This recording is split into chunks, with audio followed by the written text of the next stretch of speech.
Second quote, I quote, Matheson came out swinging on the Cooper site issue, calling out the former owner for tying the issue up in court. End quote. Again, it should be obvious that Mayor Matheson was not telling it like it is. Everyone knows that in 2002, Mayor Matheson and the council of the day gave instructions to sue me, saying that I didn't own the parking lot where the university presently sits. That lawsuit was started in 2002, and it was over the ownership of that 2.5-acre piece.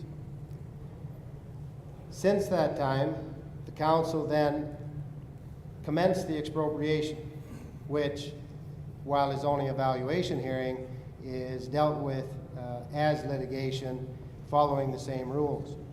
The expropriation wasn't started by me, it was started by Dan. Since that time, the council has given instructions, and we've received correspondence from their lawyers refusing to hand over their documents to us and refusing to follow through with the requirement to provide and to agree on a procedural order. That procedural order is to be done for the sole purpose of setting a schedule to have the hearing to figure out how much should be paid, not just for the market value of the property taken, but also for the damages. And as everyone here may have some knowledge of that, Wendy and I were on that site for almost 17 years, and there was a lot of money spent each year trying to deal with the project that was approved back in 1995 and to get it up and running.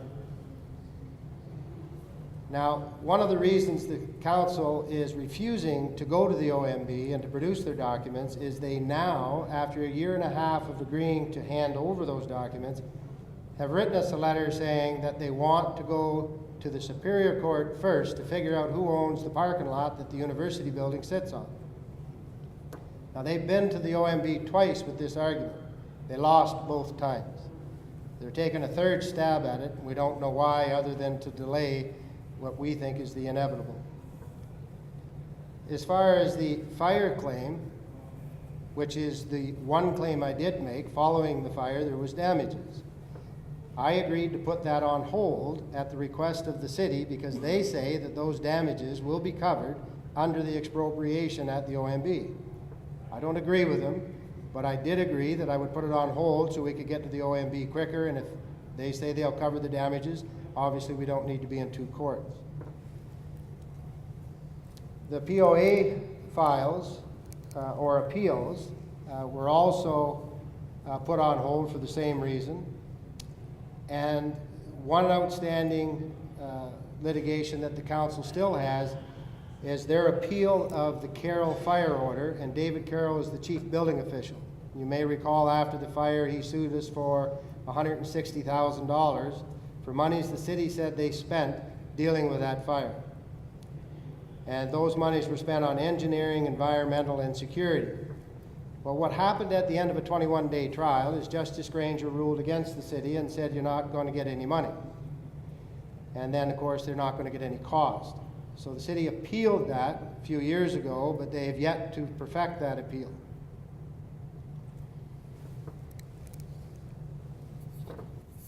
And during that time, the city's lawyers are charging for more costs? Well, I'm pretty sure they haven't stopped charging. Third quote, still from Dan Matheson. I quote, Matheson demanded, should the site's former owner have his own appraisal to bring it to court or the OMB and be done with it? Appraisal, Lawrence.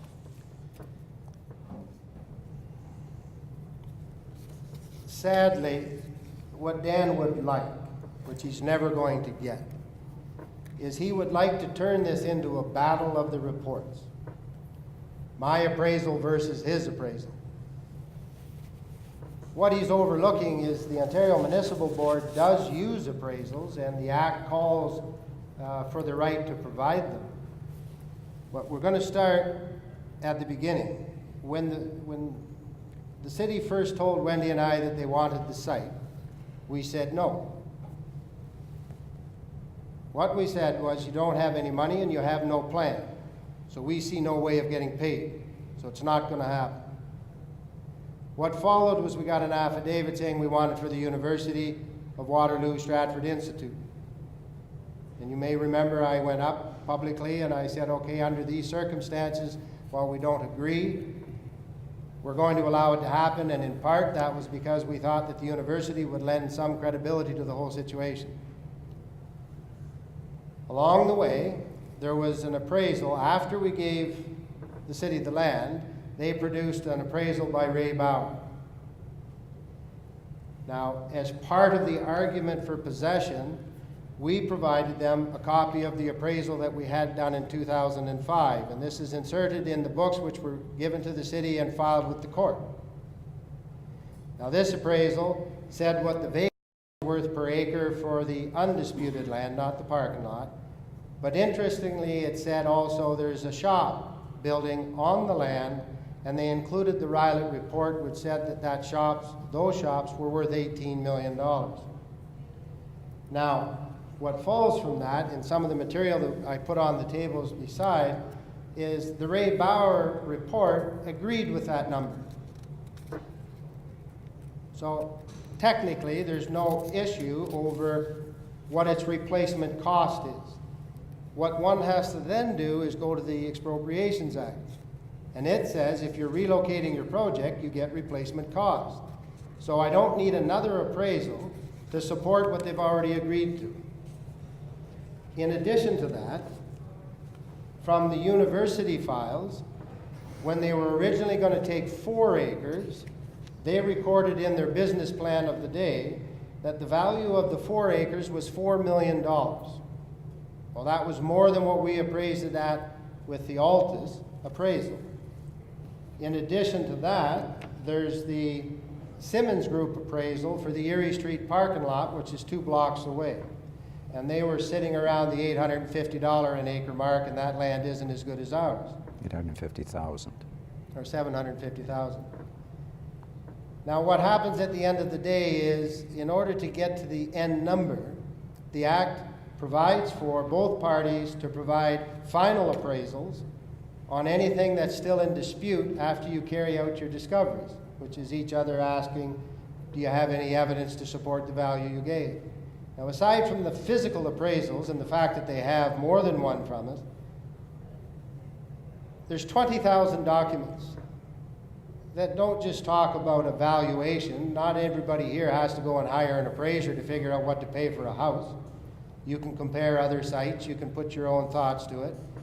And so we will go to discoveries and we will present that information in support. And if the city at the end of all of that says we still disagree on the environmental or the structural or the heritage and those values have to come out, then and only then will we hire a consultant to address those issues. Now, obviously they'll address anything we agree on. But the biggest part of this that's important for you to remember is this. You're paying for that appraisal, not me. The Expropriation Act makes it very clear when land is forcibly taken from an owner, all costs are covered, but it says reasonable cost. So it's important for me to make sure that the money that I spend on consultants is reasonable. It's not reasonable if they agree to a number in advance of ordering the report. So we set up this whole situation with the discoveries with the city so that we would have their answers under oath. And we would go through the existing appraisals and why I say the value is $25 million. Only after that will I then hire the appraiser and say, I can't resolve these issues, we're too far apart, do up the appraisal, but limit it to only what's in dispute so he's not spending forever and tens of thousands of dollars, which is precisely what it's going to cost. And that's a bill that you will ultimately bear at the end of the day.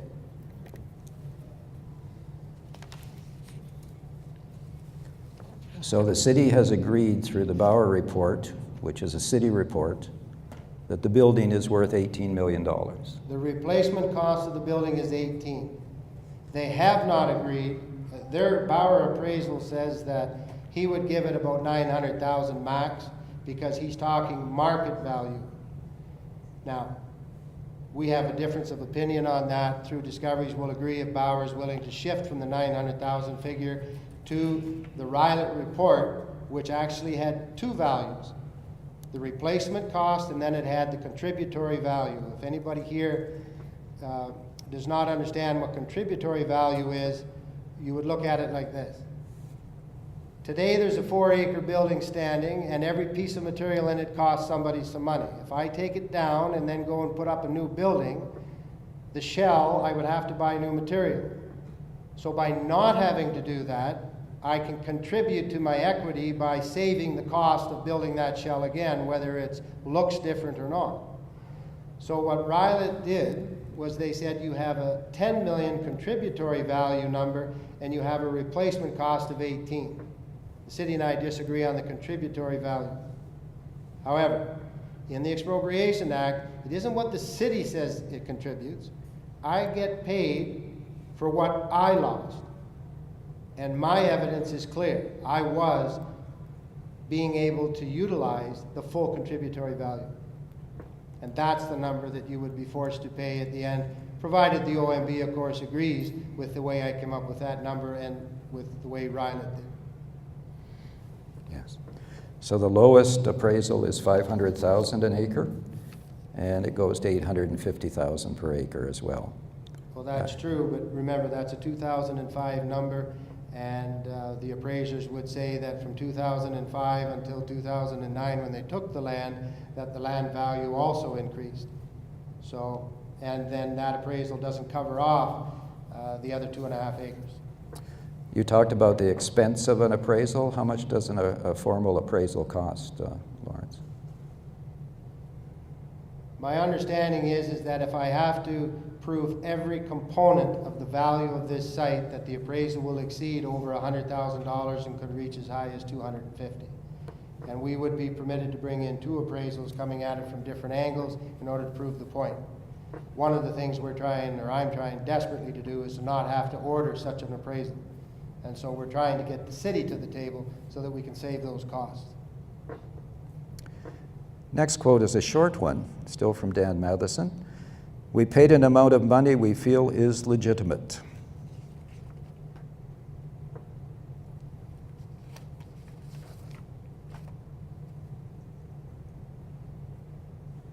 I want to say this politely, but it might be difficult. So here's what we're going to do. When I refused, Wendy and I did, to hand over the property for the reason the city said, and they said we're going to give it to the university, and we changed our minds, we anticipated a fair offer. We were told they weren't going to try and play any games at this point because expropriation is very clear. What happened instead is we couldn't come to terms, so everybody asked us what we would accept as an interim payment. Now, that word interim means there's a recognition that that's all it is, but it goes beyond that. They paid that amount of money to get possession. Wendy and I had a $4.5 million mortgage on that property, not for the purpose of buying the property, but for covering off some of the costs thrown away in trying to get the site up and running and to get the services on and get the project built.